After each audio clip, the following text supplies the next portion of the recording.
Welcome to the Knowledge Itself series presented by J.A.A Speaks. The Knowledge Itself series is where we delve into various topics pertaining to gaining the knowledge, wisdom, and understanding of self. Before we jump in, make sure that you follow J.A.A Speaks on Facebook and Instagram, and make sure that you visit our website, j-a-a-speaks.com, for the valuable resources that you need to help you along your journey towards gaining the knowledge, wisdom, and understanding of self. I am J.A.A. All right, y'all. So we're gonna go ahead and jump in for the class. All right. So we were just talking offline. All right, and we started to go political.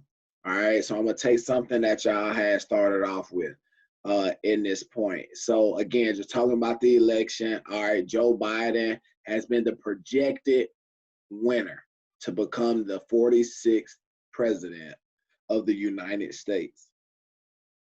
Okay. Now, we were talking about how the voters, the people who engaged in the election, their reaction post the election. All right, post knowing that Joe Biden is the projected winner. All right, I'm gonna keep saying that, the projected winner. All right, and saying he won by a landslide type situation, right? So people just happy. Oh yeah, we got that man out of the office. They happy Trump out of the office. They happy Joe Biden going in. Our own people crying on the news about change coming because now Trump is out of office. It's just been a tough and emotional and terrible time with him in office. All of that, right? So last class, we was talking about the origin of the United States. We was talking about how the Pledge of Allegiance shows us that we are supposed to live in a republic, right? The government, the country is supposed to be a Republican form of government, all right? But we know the common person looks at this country as being a democracy. And in this democracy, it has two parties, the Republican and the Democratic or Democrat Party, or the Democratic Party, right? And I said that, hey, people say democracy means mob rule, all right? So typing in democracy and mob rule, we find this word ochlocracy, right? The threat of mob rule to a democracy, all right, is restrained by ensuring that the rule of law protects minorities or individuals, all right? So now we see democracy and mob rule being an association, all right? And again, just to bring this focus back again, it says that a democracy is supposedly protected from mob rule by ensuring that the rule of law protects minorities or individuals. And we know the rule of law is not protecting so-called minorities and individuals, all right, against short-term demagoguery or moral panic. Now, we're going to look at the word demagoguery again and see if this fits what is happening right before our eyes today. Political activity or practices that seek support by appealing to the desires and prejudices of ordinary people rather than by using rational argument. Is it not true that the very people that voted for Joe Biden would tell you that they voted for Joe Biden because Trump needed to be out of office? They hate Trump and needed him to be removed from office. Is that not prejudice? Political activity or practices that seek support by appealing to the desires and prejudices of ordinary people is not the average voter, ordinary people, right? So the voting population will be considered ordinary people. And ordinary people would tell you that it was their desire to get Trump out of office. They've been waiting on that moment. that their own prejudice against Trump, saying that Trump is a racist, okay, saying that Trump is tearing the country apart, he's dividing the country, blah, blah, blah, taking jobs from people, whatever people want to say. That them recognizing that and speaking to that, all right, as using that as motivation to get them out of office, again, is showing prejudice. Okay, so their own desires and prejudice. So Joe Biden and his campaign was all about, this is about the soul of the nation. This election comes down to the soul of the nation. Basically saying Trump is a messed up individual, effed up individual, and is corrupting the people and the soul of the nation. So you better vote him out of office to save the soul of the nation, to save the nation. That whole campaign, that whole agenda is playing on the desires and prejudices of the people, right? White people hate black people more in their world, right? And it's just coming more and more to the light. But then black people, and you can say, seeing that that is the case, is expressing their own prejudice toward white as well, which is why people feel like, ooh, a civil war about to take place or a race war about to pop off. But it is politics and media that's creating the atmosphere and the agenda, which is mob rule. It is a mob.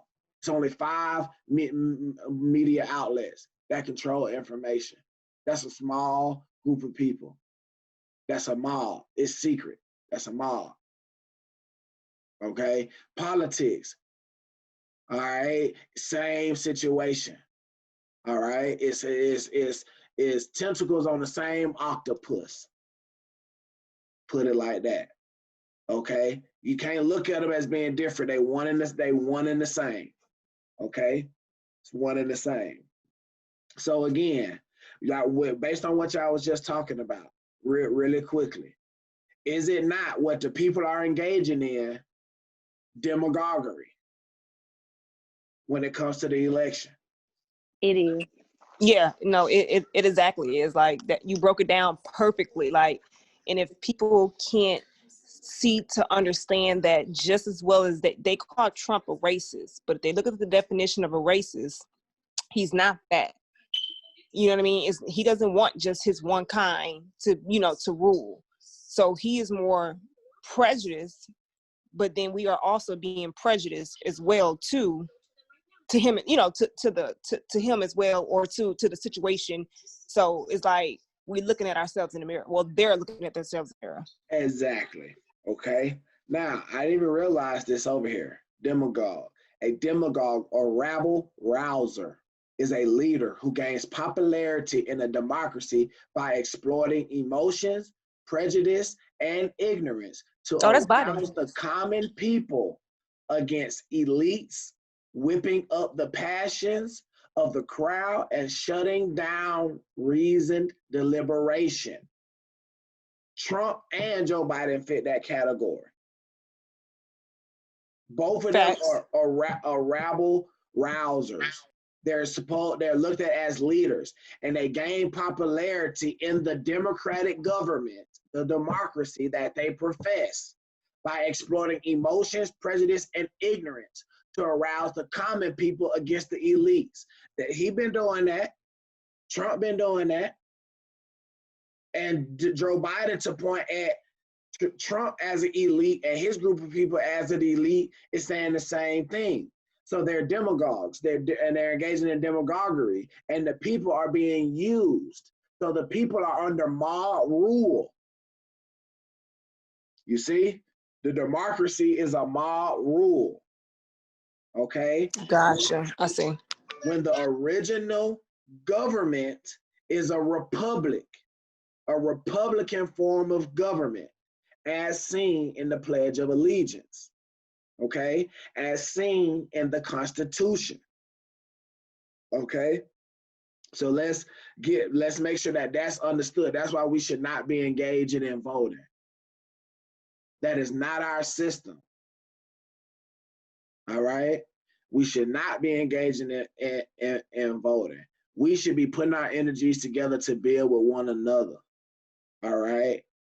And operate divinely as we should be under a Republican form of government.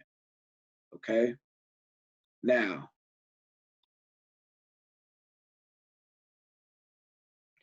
last class we started to go into the 5 Black founding fathers of the 13 colonies, and we talked about King James, who was a steward.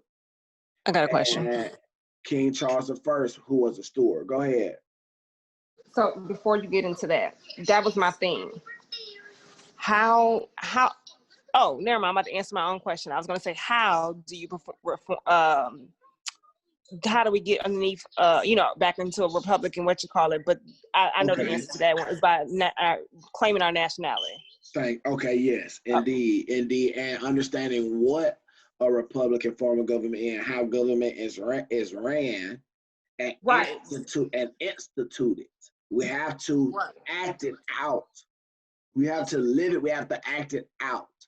Right? We're being passive, but we have this certain level of understanding. Whereas the sheep are being actively engaged by people that's trying to use their energy to maintain their power. Okay. Right. Okay. They're acting it out.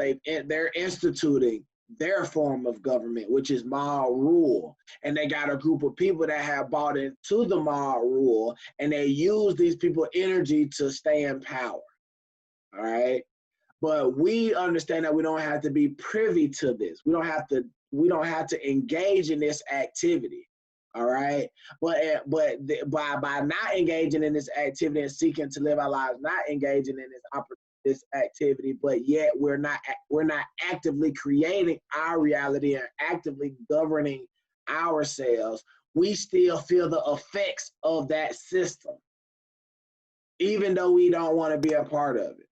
Yeah, no, I can definitely say that I did, because I did go out, I did go vote, you know what I mean? But I still knew, and it was just like a very stressful week for me anyways, period, prior to that. But I still need to completely understand. And now that you just broke it down like this, now I completely understand. So the next time somebody asks me in 4 years or whatever the next, time is happening, I can give an accurate answer and understanding. Right, right. So it's just all about essentially just being active. All right. And that's key, and that's important. So we got to actively build on top of this information. All right. And start to embody it in our lives, in our day-to-day actions. All right. So we're gonna take a look at King Charles II. All right, Stewart. All right. King Charles II, Stewart. Goodness. Yep. So this is the Stewart family. All right, the family of Stewart, the House of Stewart. All right. So these are, again, British Moors. We already showed again how they are Scottish Highlanders. And the Highlanders are generally diminutive with brown complexions and almost always with black curled hair and dark eyes. Okay. So what we're looking at here again are melanated people. All right. That are the royalty, the upper class. They're on the throne in Britain, all right, in Europe. All right, so now we on the 3rd generation. All right. Gotcha. The grandson of King James Stuart, the first of England. He too was a Moorish Scot from the Scottish Highlands. He was a king, and he was a king, okay, of England, Scotland, and Ireland. All right, of all of those. Now, his reign was from 1649 to 1685. Y'all can hear me, right? Yes. Okay. From 1649 to 1685. Now, let's take a look at his image first before we get on the colonies. Look at his image. See this picture, royal picture? See the dark face? Long hair, like I told y'all, like a Lloyd. Right? The singer Lloyd, like that type of hair. Long hair. Get his hair. Okay, he's a melanated man. Okay. Look at his hands. Look how dark his hands are. Yeah, see? So boom. We looking at again another melanated man. All right. Now this is King Charles II. He founded the following colonies: 1636 Rhode Island, 16th, and also in 1636 Connecticut, 1638 Delaware, 1663 North and South Carolina, and 1681 Pennsylvania. Just like we got what? Charleston, Charlestown, South Carolina, right? Named after King Charles II. So named after a British Moor. Okay. Got you. He founded a lot. He So founded a did lot he? of these original 13 colonies, right? So okay, I'm sorry to interrupt. So my question is, he came over all the way from Scotland and traveled over to America, and and I wouldn't necessarily go that far, okay, because remember, he on the throne, and he on. That's like saying President, let's just say Trump is going into another country and setting up a colony. They send troops all over the world, but he still be at the White House. gotcha. Yeah, I watched a show where that's what they used to do back in the ancient time. Matter of fact, no, yeah, it was around that time or whatever, and they would every year or every quarter or whatever, the kings and queens did have to travel around the country and go to other, just like how Trump do now. He got to go to other countries, so that still exists. Okay. Right.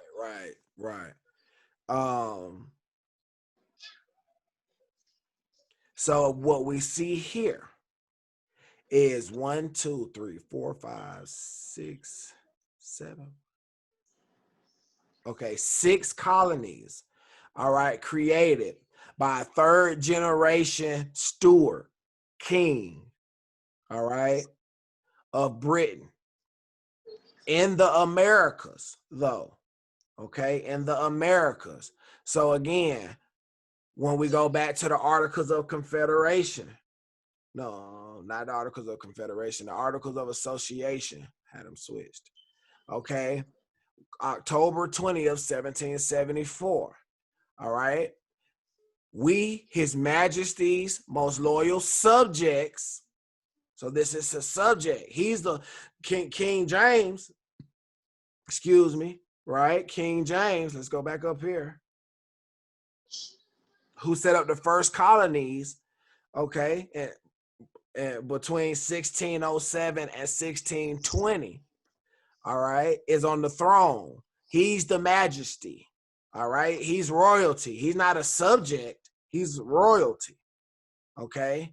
So we see it saying the subjects, all right, the delegates of several colonies, okay? Just like you got a delegate right now that's up for election, right? So that's not the royalty. He's somebody looking to carry out the bidding of the people on behalf of the people, supposedly. Of the several colonies of New Hampshire, Massachusetts Bay, Rhode Island, Connecticut, New York, New Jersey, Pennsylvania, the 3 lower counties of Newcastle, Kent, and Sussex on Delaware, Maryland, Virginia, North Carolina, and South Carolina. So let's go back to the presentation. So we got Virginia, Massachusetts, and New England founded by King James. So Massachusetts, Maine,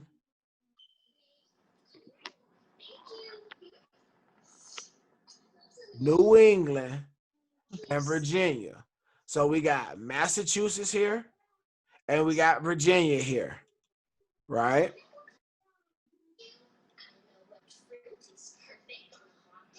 His son, King Charles I, we got New Hampshire and Maryland. Here's New Hampshire. Here's Maryland. King Charles II, all right, had Rhode Island, There's Rhode Island, Connecticut, right here. Being very specific. All right, Delaware, North Carolina, South Carolina, Pennsylvania. Here's Pennsylvania. It says the lower counties of Newcastle, Kent, and Sussex on Delaware, and North Carolina and South Carolina. So all of these that were set up so far at this point in time were all created by these men. All right. King James II, the younger brother of King Charles II. So these two are brothers. This man and this man are brothers. Okay. And he set up New Jersey. He was the King of England and the Duke of York, 1685 to 1688. In 1664, before he became a king, he set up the colony of New Jersey. There's New Jersey, mentioned right there. You see? So these four men set up majority of those colonies. All of these are, this the grandfather, this the father, this the son, and this the son. 3 generations of royalty from Britain, from Europe, okay, from the British Isles, had enough bread and enough opportunity and enough control over loyal subjects to create all of these colonies. Okay, to create all these colonies. All right.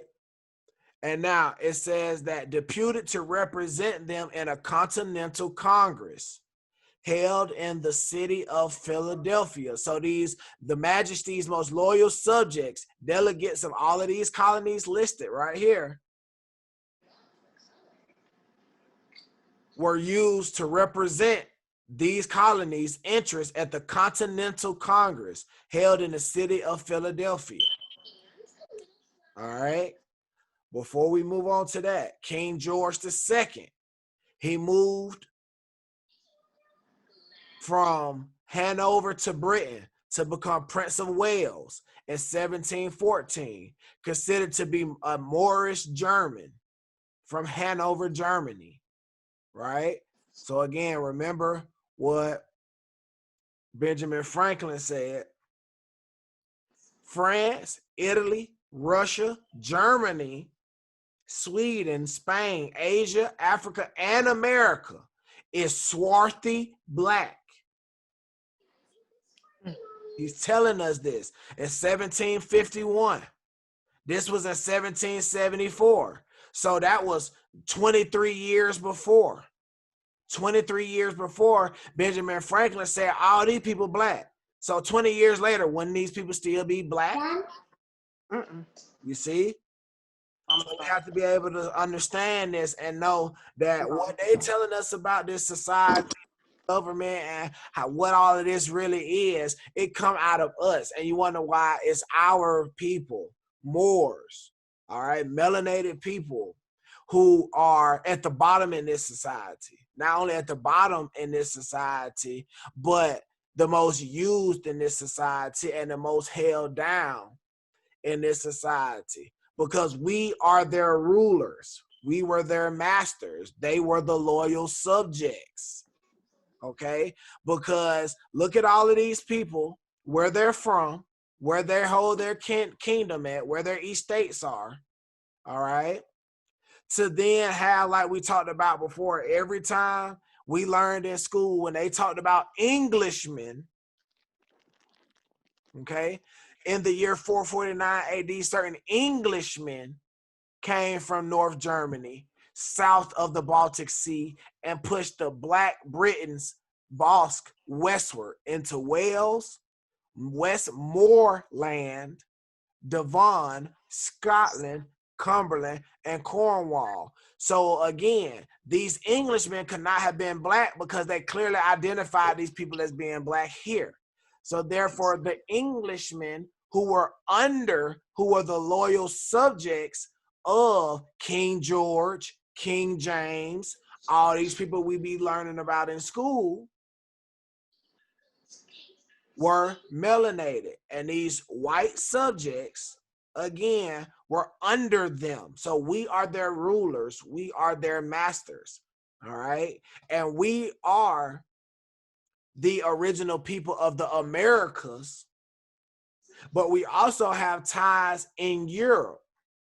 All right. Also have ties in Europe. That's why we have European last names, people would say.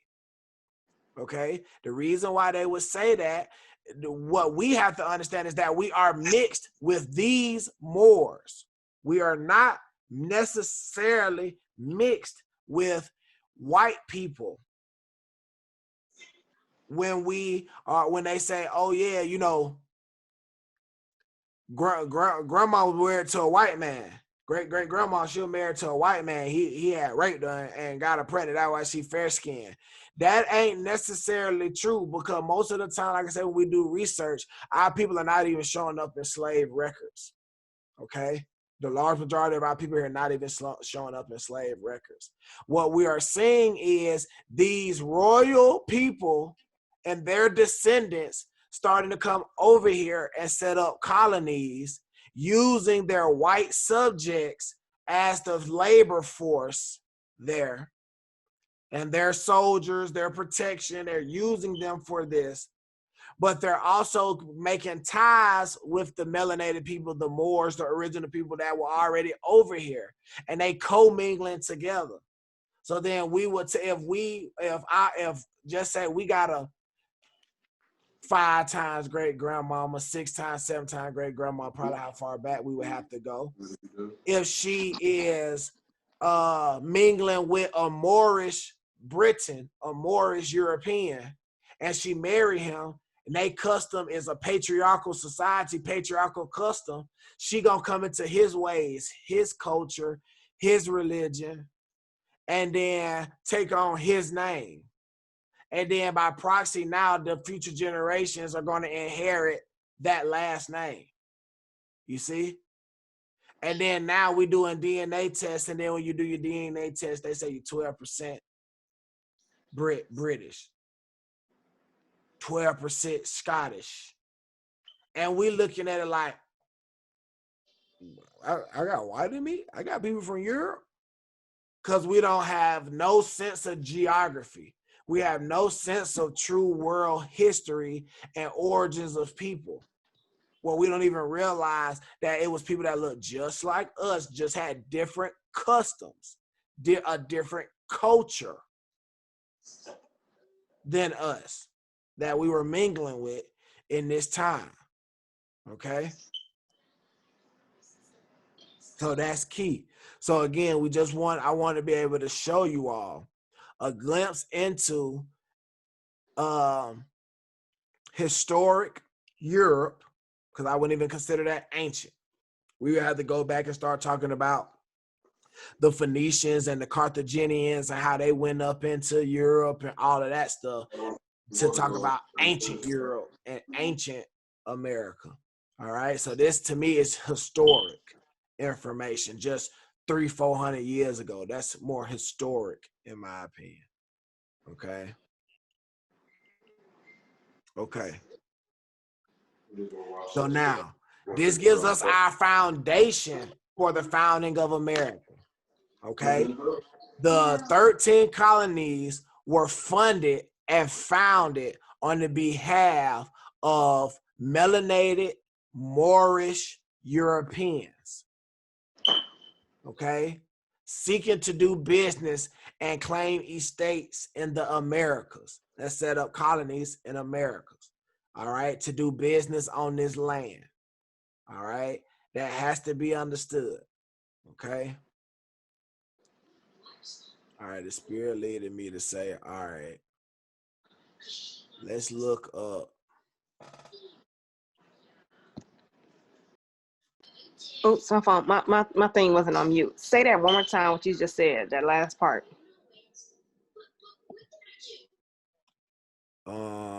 You got me thinking now, like, what did I just say?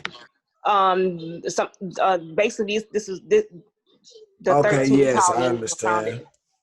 So again, the 13 original colonies were funded and founded, all right, by European Moorish royalty, okay, seeking to claim estates and do business in the Americas, all right, essentially within the Moorish Empire in the Americas. They wanted to come over here inside of the Moorish Empire, all right, and do business over here, okay?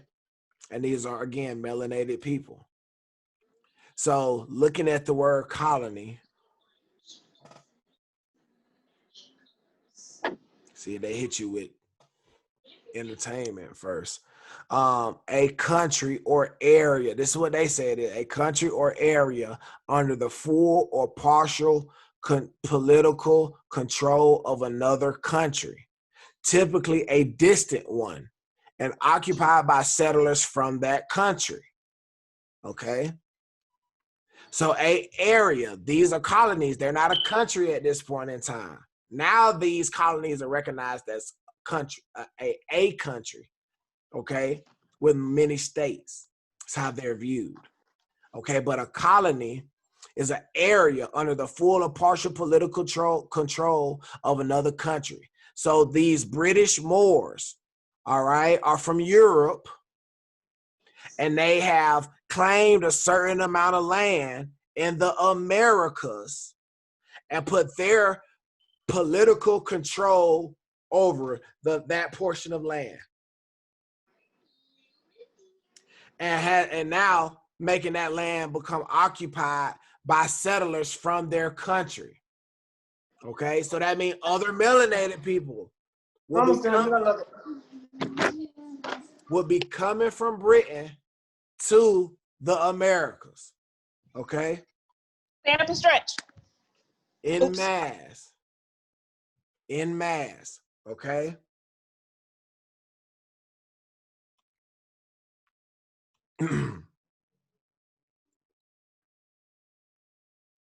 Again, that's the first point that has to be held in mind. And as these melanated people are coming over, they're actually bringing over with them their slaves. Okay, they're slaves. So we see colony, right? And we talked about Englishmen. I'm sorry. We talked about Englishmen.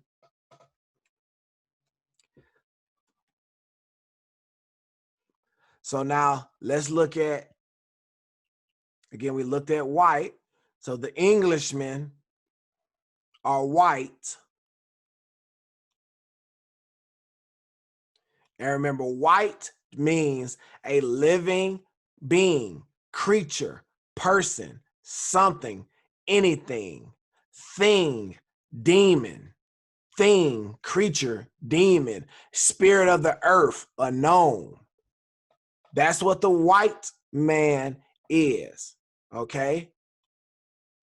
The white man is also the Englishman and also the Anglo-Saxon, the Saxon, okay? And the slave, all right? Now, slave comes from medieval Latin sclavus, slave, originally Slav. Slav or sclav from medieval Latin sclavus around 1800 AD, okay? A Slav, probably related to Slovo, word, speech, which suggests name originally identified a member of a speech community, all right? In German, it related to nemu, dumb, foreign, Greek, heterophonous, foreign, literally, or different voice, okay? So again, taking it back and relating it to Slav, Slavonic, Old Church Slavonic, a Slav, a person that's dumb in speech, okay? That's dumb in speech. And it's telling you that it's connecting it to Slav, all right, and Slavic, all right, Slav. So again,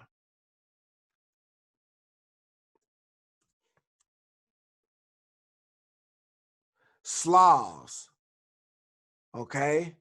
Slavs or are ethno-linguistic groups of people who speak the various Slavic languages of the larger Baltic Slavic linguistic group of the Indo-European language family. Our people will view that as being a dumb language. Okay, melanated people looked at it as such. All right. When you saw that, if y'all was able to see it, that it came out of the Byzantine Empire, and those were melanated people. Now again, they say that these are Slavs. They showing you what? White people. These are Slavs. Saying that these are Slavs. So the word, these are slaves. We're not slaves. So we calling ourselves slaves, and we calling ourselves these people. And don't realize why we calling ourselves these people, they doing this. Sorry, y'all, I'm out here missing letters, just typing stuff, just all kind of wrong.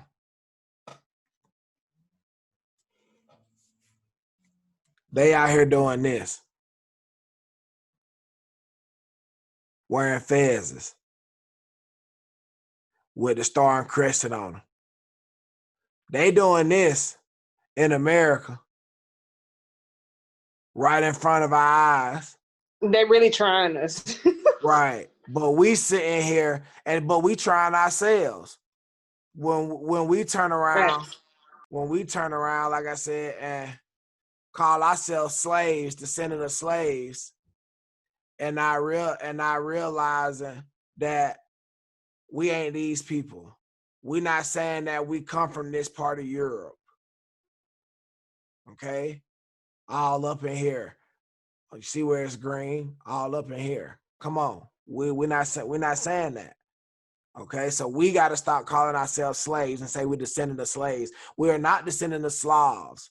We're descendants of Moors.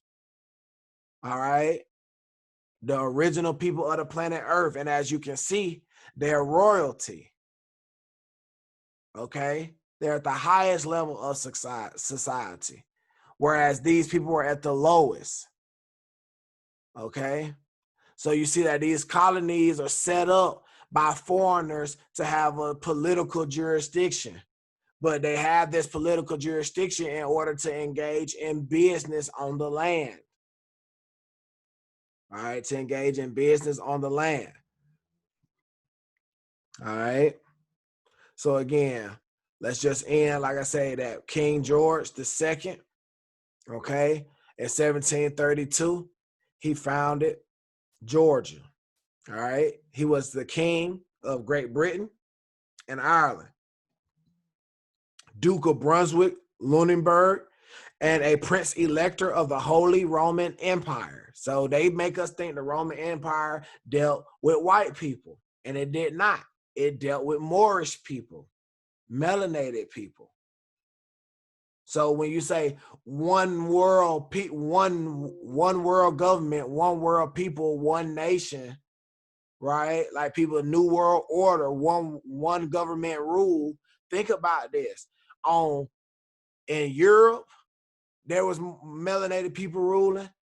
In Africa, it was melanated people ruling. In America, it was melanated people ruling. Over there in what they call China and the Far East, melanated people was ruling. That's a world order. That's a world system of control. You see? So they spooking us with how we used to operate. And we're no longer acting this out. As I said before, we're no longer instituting the things that we were instituting to protect ourselves, create abundance and wealth for everybody, et cetera, et cetera. Yes, we had problems and things like that, okay, in building this. But nonetheless, we still were governing ourselves. All right. So again, it says here in the Articles of Association, October 20th, 1774, we, His Majesty's most loyal subjects, the delegates of the several colonies of New Hampshire, Massachusetts Bay, Rhode Island, Connecticut, New York, New Jersey, Pennsylvania, the 3 lower counties of Newcastle, Kent, and Sussex, on Delaware, Maryland, Virginia, North Carolina, and South Carolina, deputed to represent them in a Continental Congress held in the city of Philadelphia on the 5th day of September 1774, avowing our allegiance to His Majesty, our affection and regard for our fellow subjects in Great Britain, where these melanated people are controlling, and elsewhere, affected with the deepest anxiety and most alarming apprehensions at those grievances of distresses with which His Majesty's American subjects are oppressed, and having taken under our most serious deliberation the state of the whole continent, the whole continent, the whole continent. So again, y'all know me, I like to go to maps. They said the whole continent. Now the United Kingdom, okay, is where King George and all them are ruling.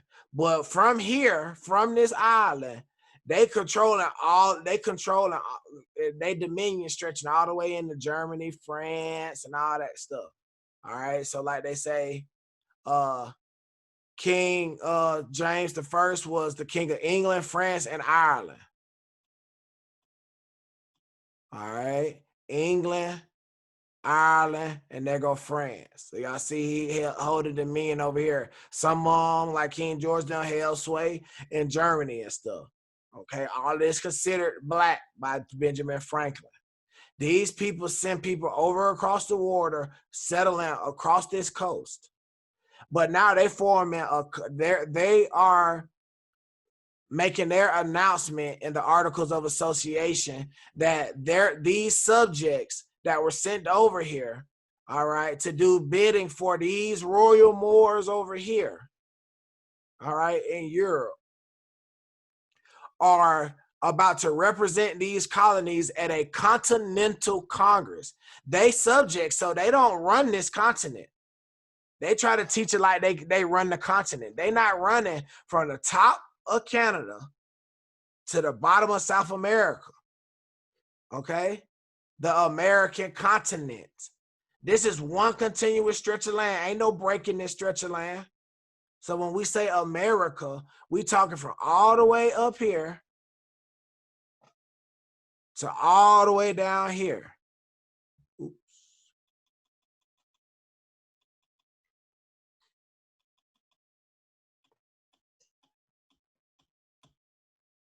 So we gotta have that understood, okay?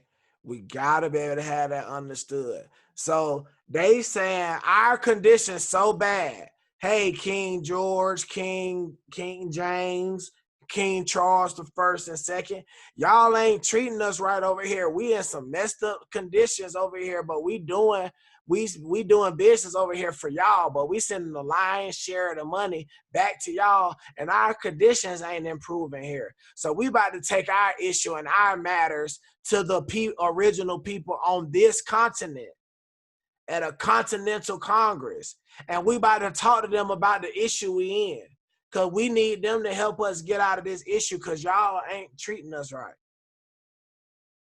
You see? This ain't what this is them being subjects, all right, by a group of melanated people controlling them, forcing them to do business on their behalf. Essentially, they're slaves, they're employees. So again, I just want to make sure that we're clear on that. It was the subjects of Britain were other British Moors, as well as a large group of white men, women, and children that were their slaves, the Slav, their slaves. Okay, That's why you can get the book like They Were White and They Were Slaves, The Untold History of White Slavery in America. And it's talking about how 30,000, 40,000 of them were enslaved in the Americas. And one book I read, they said that within the Moroccan Empire, within the Moorish Empire, there were 600,000 white people in slavery. So they were the ones in slavery at this time, because I just showed you that Benjamin Franklin said basically the entire planet Earth was black. And then that means that the original Americans over here were black. If the original Britons and Europeans were black and they were coming over here setting up colonies, then it shows you that the white man didn't have a place in history. So then we have to find where the white man was, and we find him as the Englishman, we find him as the Saxon, and we find him as the Slav. All right. And Slav is where the word slave comes from, because these were the first people being snatched up in mass and enslaved. Okay. Used to do the bidding of these European Moors. Okay. So now these loyal subjects, again, will be a mix of melanated Moors from Britain and Europe and their slaves, white men, women, and children. Okay. But they were over here at the behest of British Moors, the royalty who were ruling and on the throne in Europe. Okay. And they're basically saying that they are distressed and they have grievances that are not being heard by their majesty, their king, their ruler, their master, which are the British Moors. Okay. So now they're taking their grievances and distresses, their oppression, to the rulers of America, the land that they're on. You see? So now they say that they're taking this, they say, and have taken under our most serious deliberation, and having taken under our most serious deliberation the state of the whole continent, find that the present unhappy situation of our affairs is occasioned by a ruinous system of colony administration adopted by the British ministry about the year 1763. So they said, hey, about 11 years ago, y'all adopted this system, British Moors, y'all adopted this system that is messing up these colonies over here. And it's causing us to be in a messed up predicament. But all y'all concerned about is making sure that we send y'all the revenue that a large percentage of the revenue that we making over here. So the continent, the rulers of this continent done looked at our situation and said, hey, this got caused by what y'all rulers adopted, these British Moors adopted about 1763. This causing y'all a problem that y'all having. And it says, evidently calculated for enslaving these colonies. So so it's saying these British Moors sent us over here, sent these people, not us, all right, but sent these subjects, got sent over here, working this system, and everything in their mind might have appeared to be good, but over time they realized, like, hey, they instituting stuff over here that's enslaving us. Now, all right. And it says evidently calculated for enslaving these colonies and with them the British Empire. So they saying, hey, the whole empire gonna come down because of these policies being instituted over here. In persecution of which system, various acts of parliament have been passed. So they saying King George, these melanated British Moors are over in Europe, and they parliament, they government building, they government house, they sitting up in there passing laws for raising a revenue in America They want to make more money in America for depriving the lives to danger by directing a new and illegal trial beyond the seas for crimes alleged to have been committed in America. That now y'all trying to raise revenue, which is putting our lives in more danger, and then we commit an illegal act. Y'all gonna grab us, put us on a boat, send us back over to Europe, and charge us and prosecute us over there, and y'all ain't even over here to know what's really going on. And in prosecution of the same system, several late, cruel, and oppressive acts have been passed respecting the town of Boston and the Massachusetts Bay, and also an act of extending the province of Quebec so as to border on the western frontiers of these colonies, establishing an arbitrary government therein. So it's telling you that the British Moors, y'all dealing over in Canada, which is still North America, they're just in the more northern portion. Y'all doing business over there, y'all doing business over there, done set y'all up a government that's affecting us. Y'all passing laws that have been hurting us and oppressing us over here. Now, again, this is largely how the white man, woman, and child started to be able to, let's say, get out of their enslavement. See, in 1774, they ain't in power. They make us think that they were in power, but they're not in power. Okay, they're being controlled by some black people, some melanated people, Moorish people in Europe on American land. Okay, while at the same time having to deal with us over here, American Moorish Americans over here, working with them a little bit, but quarreling with them at the same time. Like, just think about it, it's a group of us that want to mess with them, and it's a group of us that's saying we don't want nothing to do with them. If I see them, it's on site, as we would say now. It's on site. So they saying, bro, we dealing with this, and y'all oppressing us. Like, this is, we got to take our grievances somewhere. So they're taking it to the American government.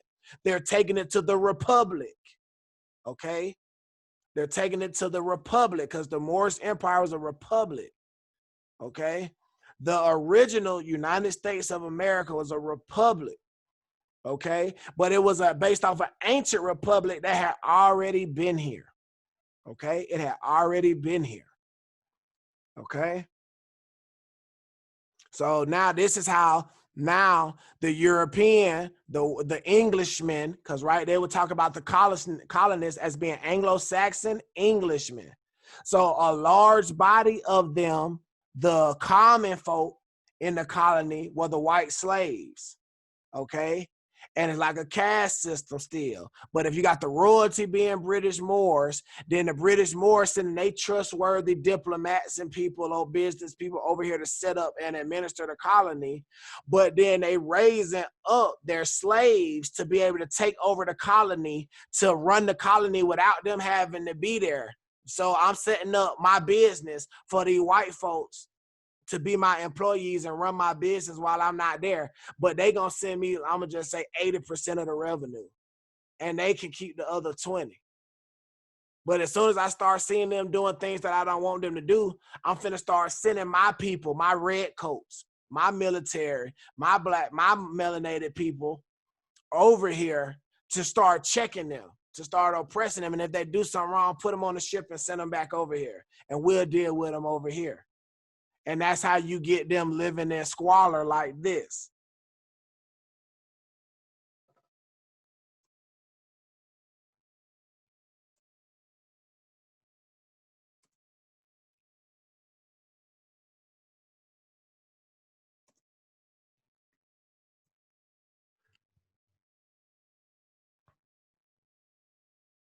So when you get them living in poverty, I typed in white poverty in Europe in 1800s.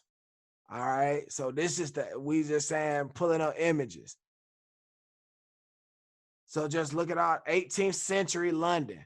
So that's 1700s, same time frame.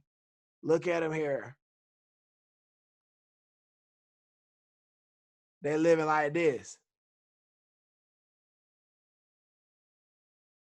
Saying they're out here living in squalor. You see, these were the conditions they were living in Europe, sent over here to do stuff, thinking they was gonna have a better life, and started realizing like, dang, we really in the same predicament, if not worse, because we not even on our land now. You see, not even on our land now. Unseen views of crime and poverty in London, 1680 to 1820. British Moors were ruling during this time.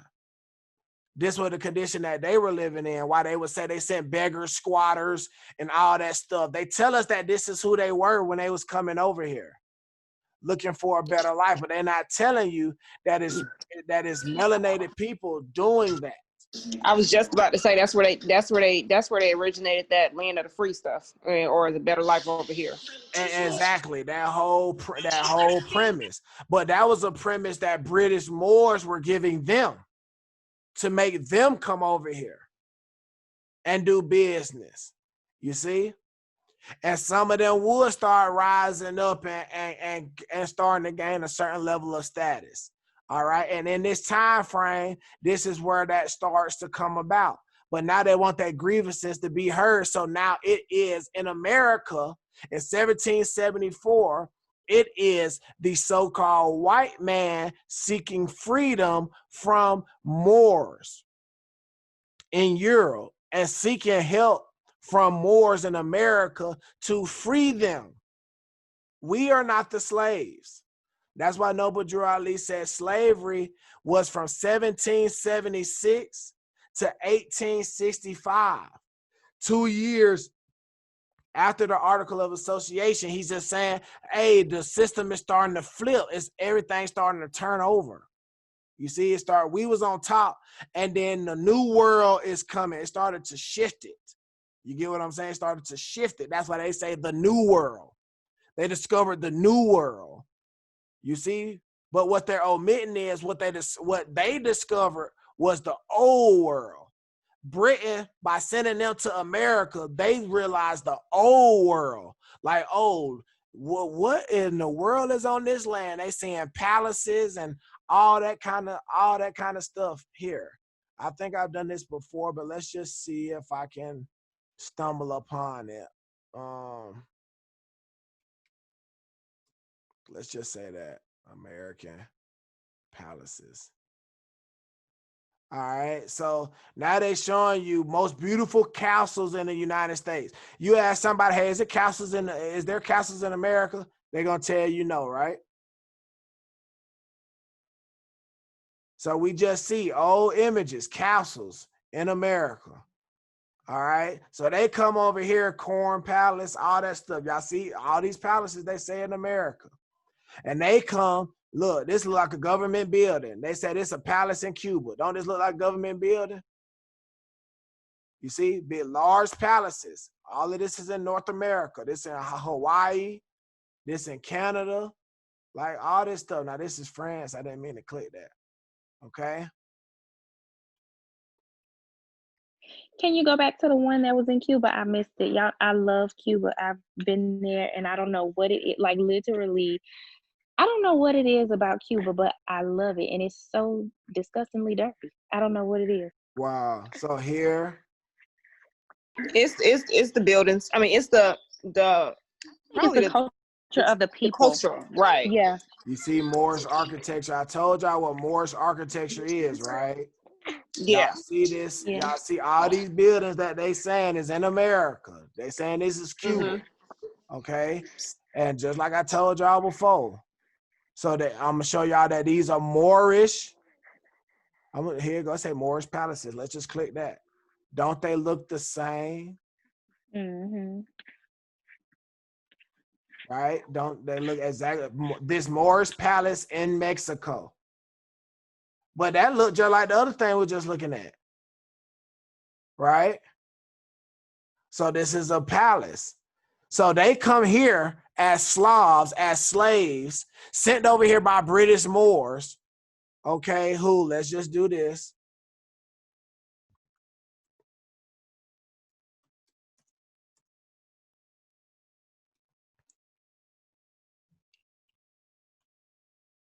Okay, British Moors who were living in palaces like this, okay?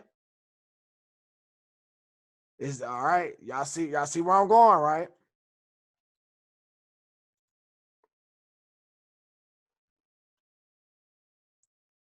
Moorish architecture. Okay. Y'all see the arcs. They say this is Moorish architecture, but I'm in Europe now. That's Moorish architecture. I'm in America now. That's Moorish architecture. So they coming from a place, they see that our people living like this. They get sent over to America for a new life. And then they get over here and realize that we living like this. And they like, well, I ain't never seen this world before. Dang. Then now when they discovering the land, they realizing like, oh, these people say they've been here thousands of years. It was never a time when they wasn't here. These some old people. Oh, this an old world that been in existence that we didn't know nothing about. Now in 1774, they coming and they trying to gain their freedom. Okay. Now the revisionist history, the reconstructed history is going to start telling you that this is the creation of the new world, though. You see? But they're really turning the old world upside down. They're turning the world where we used to rule upside down and mirroring over it. You see? But as you wake up, now when you go look at your government buildings, we here in Georgia, so then we say Atlanta government buildings. What we see, is that Moorish architecture? Georgia State Capitol. Is that Moorish architecture?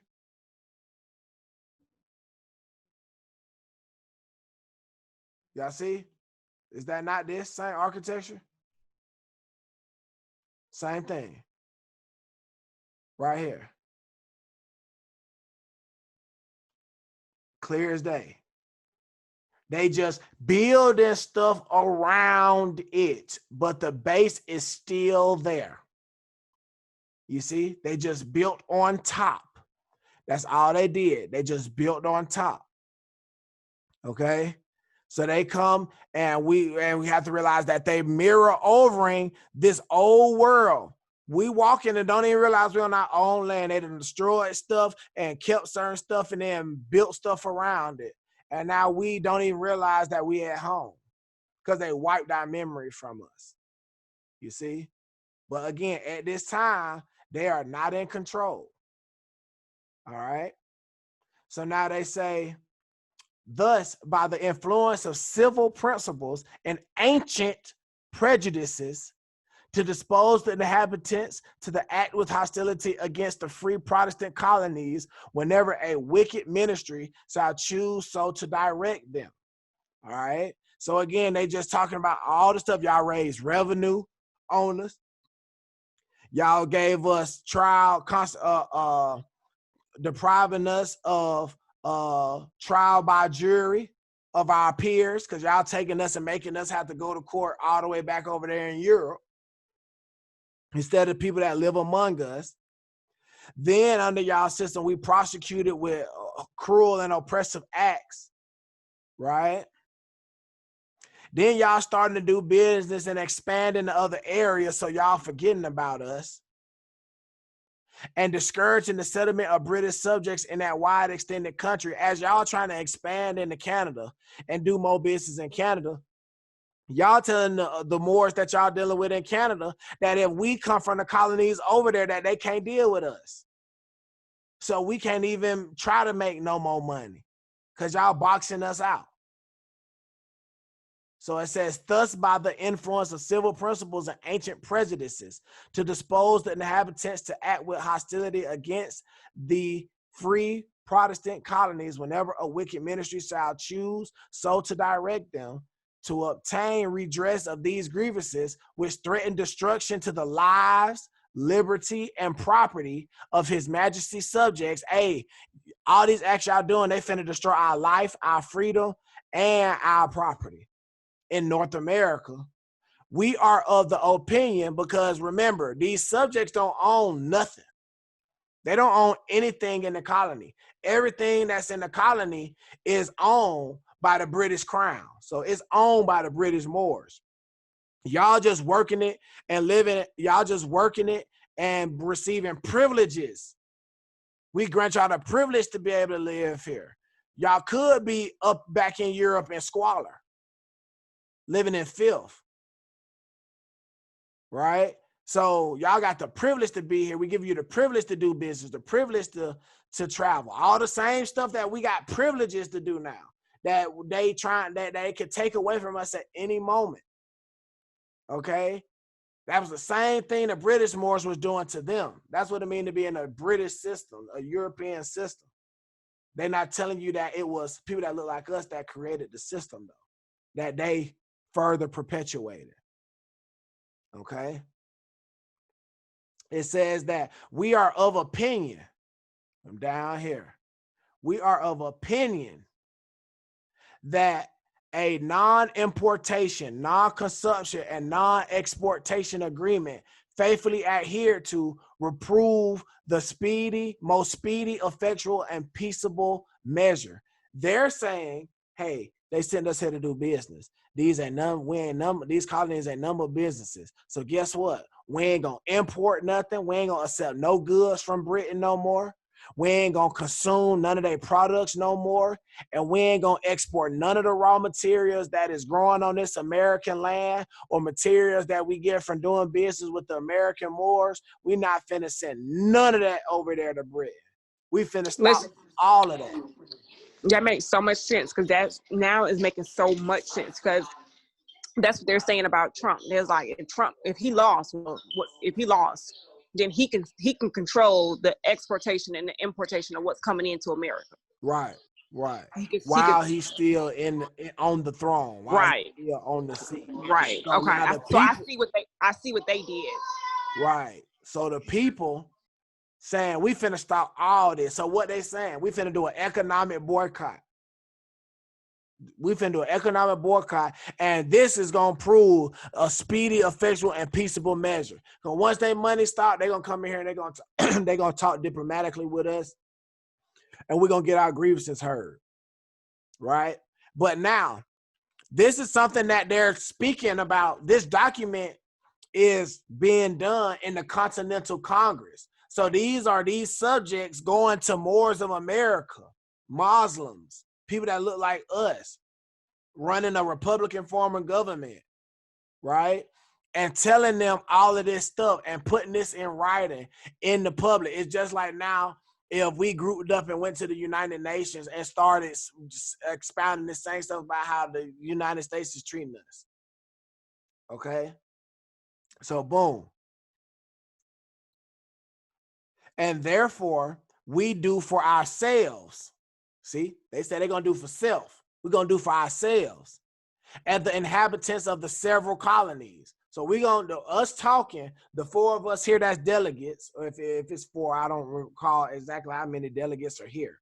But as an example, all right, us four representing these colonies, and we letting them, and we putting our notice to the British government, and we letting them know that we gonna look out for ourselves, and we're gonna make sure everybody that's in these colonies that y'all ain't looking out for, we looking out for them. They saying they're gonna do for self. Whom we represent. They said we represent these folks back here in these colonies, so we're gonna look out for them too. And firmly agree and associate under the sacred ties of virtue, honor, and love of our country. Okay, as follows. So now they about to lay out what they gonna do. So they putting them up on notice. Now, mind you, we're gonna skip down. Now, mind you, it says the foregoing association being determined upon by the Congress. They subjects of a foreign country. So they not running Congress. These are the American Moors running Congress in 1774. Okay? Right here in Congress. let's see. I'm just following the spirit. Congress building in 1700s. It's in Philadelphia.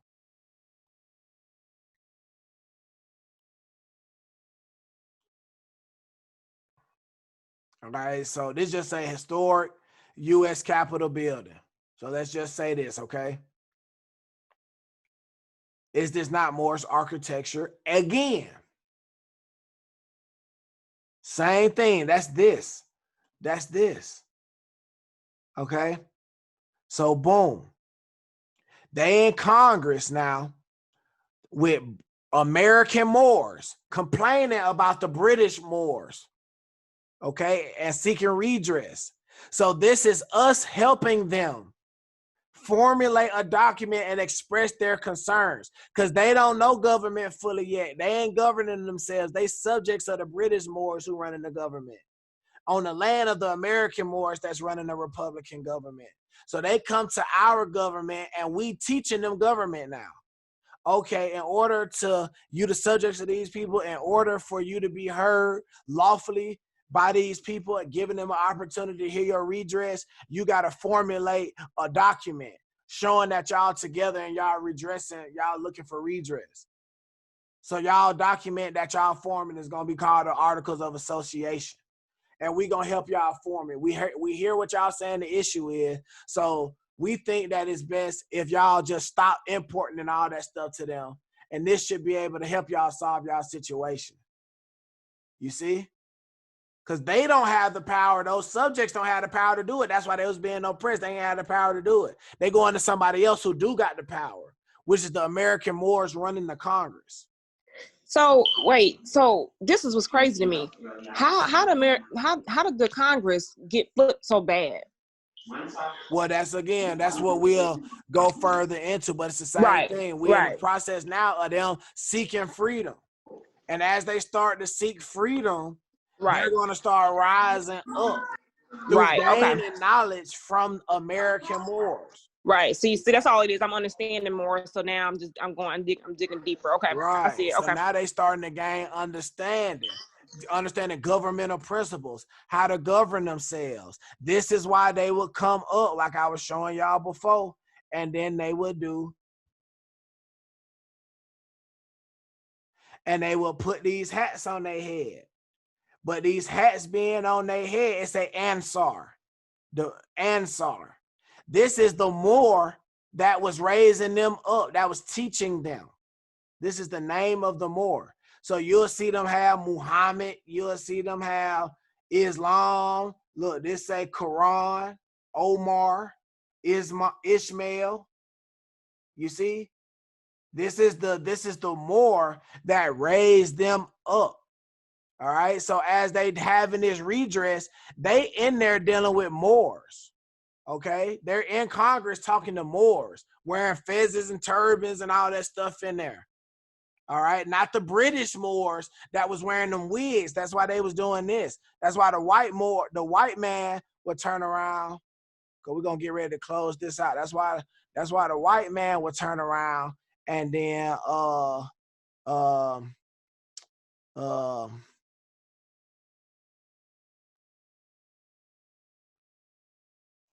I don't know, weird party. I'm just trying to find you some image.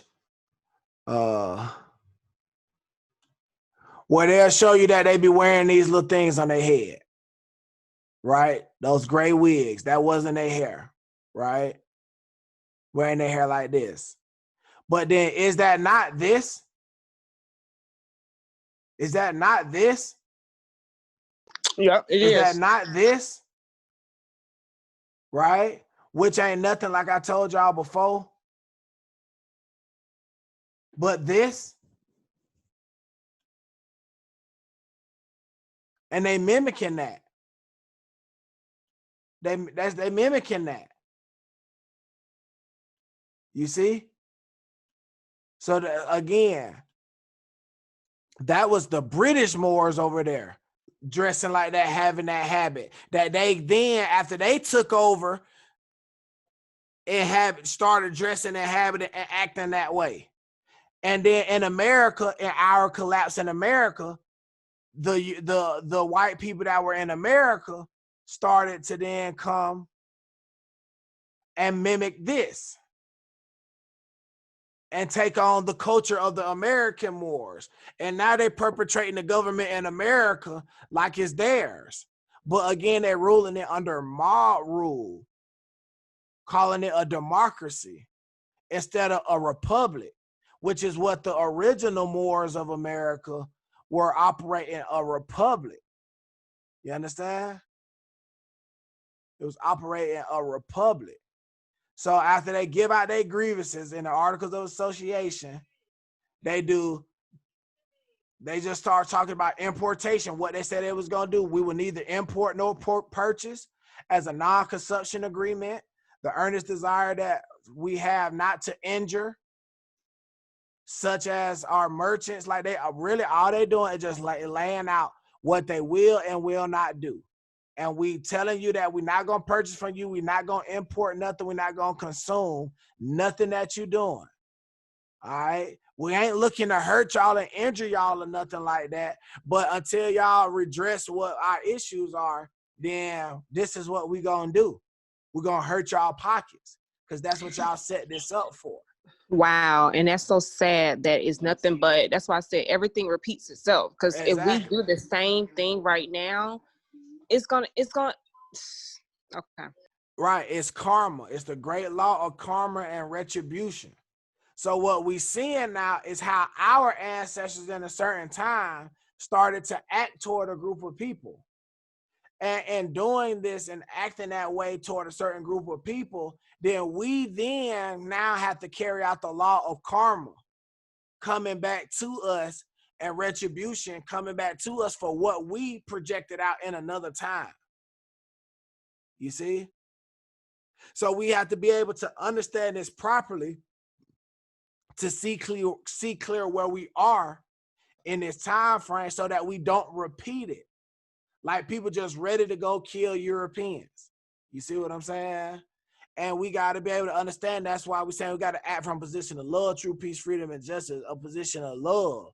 And I'm not saying necessarily saying that we love them and take that civil rights position as turn the other cheek. What we're saying is love ourselves enough to do for ourselves. Our ancestors didn't tell, look at the Moors in America that's running the Congress at this time in 1774.